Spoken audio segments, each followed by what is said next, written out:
जय परोपकार जय परोपकार। आप देख सकते हो यह एक जीव गौ माता जिसका के एक रोड एक्सीडेंट में आप देख सकते हो किस तरीके से पैर टूट गया है।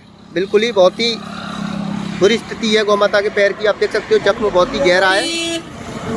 अभी क्या है कि हमें एक पैर ही दिखाई दे रहा है गौ माता का। आप देख सकते हो किस तरीके से ये हड्डी बिल्कुल गौ माता की टूटी हुई है। हम इसको अगर हाथ लगाने की कोशिश करते हैं तो गौ माता को बहुत ही पीड़ा होती है, बहुत ही दर्द होता है। आप समझ सकते हो किस तरीके से ये पूरा अलग हो चुका है। अब इस स्थिति में यहाँ पर इसकी ज़िंदगी का गुजर बसर होना बहुत ही मुश्किल काम होगा। आप देख सकते हो उसके कितने गहरे जख्म, कितने गहरे घाव, कितनी इसको पीड़ा हुई होगी। अगले पैर में भी बता रहे हैं इसमें चोट लगी हुई है।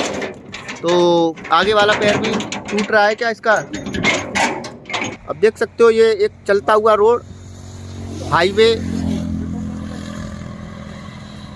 आगरा टू दिल्ली मार्ग जिस पर के निरंतर वाहनों का आना जाना लगा रहता है और यह रोड मनुष्यों के लिए है तो यह लोग इन जीव जंतुओं के चलने के लिए भी है। मनुष्य इन जीव जंतुओं की अनदेखी करते हुए इन्हें कुचल कर चला जाता है।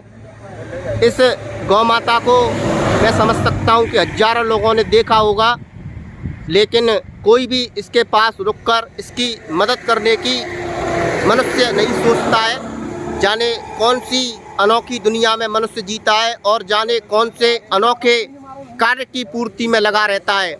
जबकि मैं अपने ईश्वर का बार बार धन्यवाद अदा करूंगा और मैं कहूंगा कि मैं उस ईश्वर का हमेशा ऋणी रहूंगा जिस ईश्वर ने इस पवित्र सेवा के लिए मेरे हृदय में और मेरे इन भाइयों के हृदय में जो संवेदना जगाई है। क्योंकि मैं अपने आप को इसके काबिल तो नहीं समझता हूँ कि मैं इस काबिल हूँ कि ईश्वर ने इतनी दया और इतनी कृपा मेरे ऊपर की कि इस कार्य के लिए मुझको और मेरे इन भाइयों को चुना।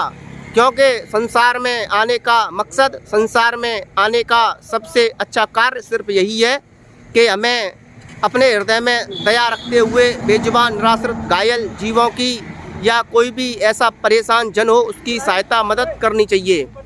मैं ऐसे सारे भाइयों से निवेदन करना चाहता हूं जो भी रोड पर अपनी बड़ी बड़ी गाड़ियां लेकर चलते हैं तो कृपया वह खुद भी सुरक्षित चलें और कृपया इन बेजुबानों के प्रति अपने और इन्हें देख कर चलें।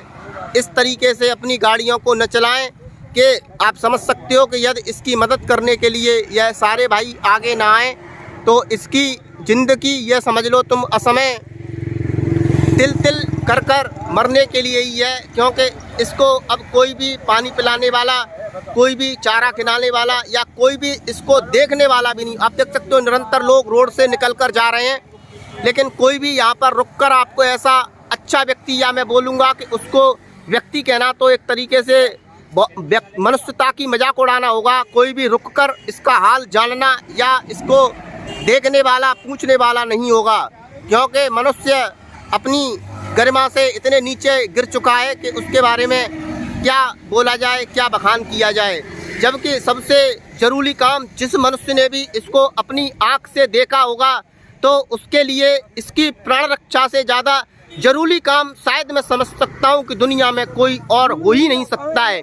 लेकिन इस इतने पवित्र और इतने आवश्यक काम को छोड़कर जिससे कि उसका इस, मैं बोलूँगा कि उसका इस जन्म का भी उद्धार होगा और शायद हो सकता है कि उसके अगले जन्म का भी उद्धार हो। लेकिन मनुष्य की सोच, मनुष्य की सोच के हिसाब से ही मनुष्य हर कर्म को करता है। लेकिन आप देख सकते हो निरंतर गाड़ियां जा रही हैं, आ रही हैं, लेकिन कोई भी भाई रुककर गौ माता की सहायता या किसी भी जीव की सहायता करना आज के कल काल में बहुत ही मुश्किल कार्य है।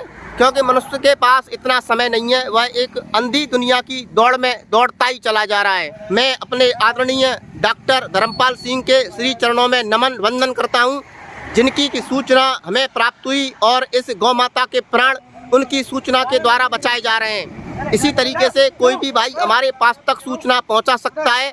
यदि उसे पहले तो वह स्वयं इस जीव की प्राण रक्षा करने का प्रयास करे।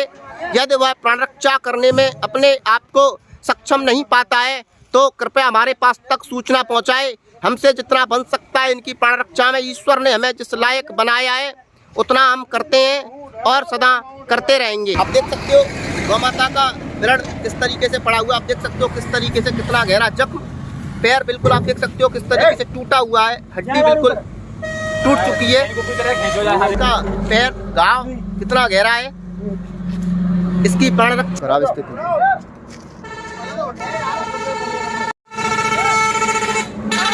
आप देख सकते हो कितने वाहनों का इस रोड पर शोर सुनाई दे रहा होगा और आप यह भी अनुमान लगा सकते हो कि कितने मनुष्यों के हृदय में, हृदय तो ईश्वर ने दिया है लेकिन उस हृदय में प्रेम का देना और इस हृदय में मनुष्यता का पैदा होना बहुत ही मुश्किल कार्य है। कितनी मजाक और कितनी मैं बोलूँगा कि सोचने वाली बात है कि आप समझ सकते हो कितना रोड चल रहा है, लेकिन कोई भी मनुष्य जिस कार्य के लिए मनुष्य पहचाना जाता है, दया के लिए, सहायता के लिए, परोपकार के लिए, उसी कार्य के लिए देख सकते हो आप कोई भी रुककर पूछने वाला नहीं है कि आखिर गौ माता को क्या हुआ है, हमें क्या सहायता करनी चाहिए।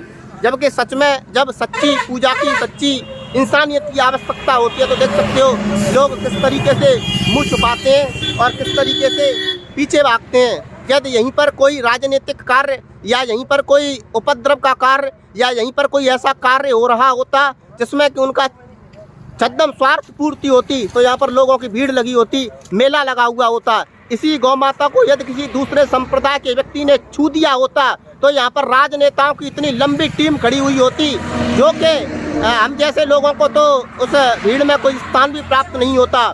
लेकिन सच में जब उन लोगों की आवश्यकता है तो आप देख सकते हो इस रोड से गुजर के शायद वो लोग जा भी रहे होंगे, लेकिन वह रुकने की तो बात ही छोड़ दो कि रुक के सहायता करें, वह देखना भी नहीं चाहते इस तरफ। तो मैं सारे भाइयों से निवेदन करना चाहता हूं कि हमारी आपकी यह सेवा है, इस सेवा को और आगे तक ले जाने के लिए कृपया हमारे YouTube चैनल सुनील भारद्वाज परोपकार सेवा संस्थान को सारे लोग सब्सक्राइब करें, सारे लोग लाइक करें और ज़्यादा से ज़्यादा लोगों तक पहुंचाने की कोशिश करें, क्योंकि इन बेजुबानों को लेने के लिए कोई भी एम्बुलेंस नहीं आती। इन बेजुबानों के प्राण हमें आपको मिलकर ही बचाने हैं। हमारा संकल्प आप सबके साथ मिलजुल कर किसी भी जीव के प्राण इस तरीके से रोड पर तड़प के न जाएं। हमें इन जीवों की प्राण रक्षा करने हेतु आगे आना चाहिए, क्योंकि यही मनुष्य का गौरवमयी कर्तव्य है। जय परोपकार, जय परोपकार।